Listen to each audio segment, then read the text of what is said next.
महाराष्ट्र शासनाच्या प्राथमिक शिक्षण संचालनालयाने नुकताच एक महत्त्वपूर्ण निर्णय घेतला असून खासगी प्राथमिक व माध्यमिक शाळांमध्ये विद्यार्थ्यांकडून गणवेश तसेच इतर शैक्षणिक साहित्य विशिष्ट दुकानातूनच खरेदी करण्याची सक्ती करण्यास स्पष्ट मनाई करण्यात आली आहे। या निर्णयामुळे पालकांवरील आर्थिक ताण कमी होण्याची शक्यता व्यक्त केली जात आहे।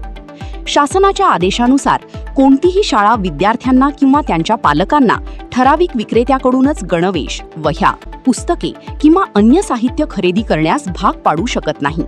अशा प्रकारची सक्ती ही नियमबाह्य मानली जाईल। अनेक पालकांकडून या संदर्भात तक्रारी येत होत्या की काही शाळा ठराविक दुकानांशी संगनमत करून अधिक दराने साहित्य विक्रीस भाग पाडतात। या पार्श्वभूमीवर शासनाने हे पाऊल उचलले आहे।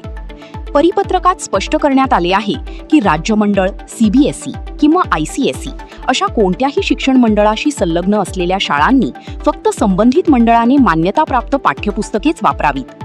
कोणत्याही शाळेने विशिष्ट प्रकाशकांची पुस्तके सक्तीने वापरण्याचा आग्रह धरू नये। यामुळे शिक्षण व्यवस्थेत पारदर्शकता वाढवण्याचा प्रयत्न असल्याचे दिसते।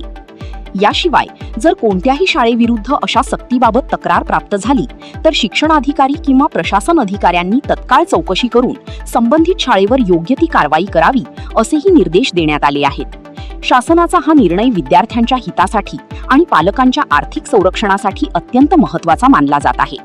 शिक्षण क्षेत्रात व्यापारीकरण वाढत असल्याच्या पार्श्वभूमीवर हा निर्णय म्हणजे एक सकारात्मक पाऊल मानला जात आहे। अनेक पालकांनी या निर्णयाचे स्वागत केले असून यामुळे शाळांच्या मनमानीला आळा बसेल अशी अपेक्षा व्यक्त होत आहे।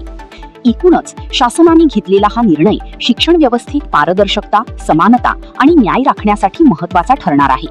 आता या आदेशाची काटेकोर अंमलबजावणी होणे तितकीच गरजेचे आहे, जेणेकरून विद्यार्थ्यांचे आणि पालकांचे हित खऱ्या अर्थाने जपले जाईल।